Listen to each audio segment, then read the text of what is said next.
Kibado Jammu Kashmirni Punjawo Bolong Borokni Choprok Mungbai Khorokba Barat Hakotor Sipai Khimani Koktuma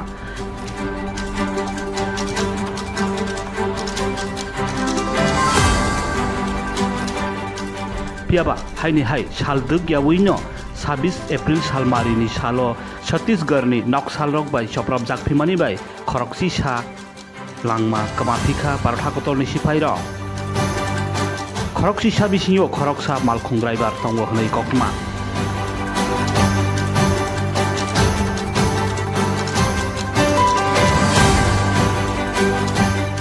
Mohai bungkru Barat Hakotor Sipaironi Sakao Choprok Mungbai Belai Kheno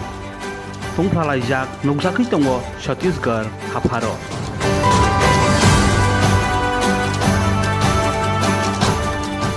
Mohaika Choprok Jak Mungni Himani bai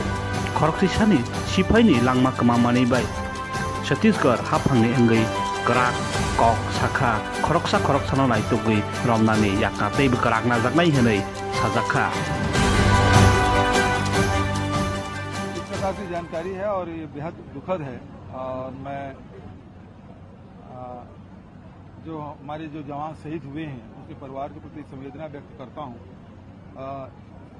लेकिन जो ये लड़ाई है वो अंतिम दौर पे चल रहा है और नक्सलियों को किसी सूरत में छोड़ा नहीं जाएगा और निश्चित रूप से उस योजनाबद्ध ढंग से बना के ब्यूरो रिपोर्ट आई न्यूज़।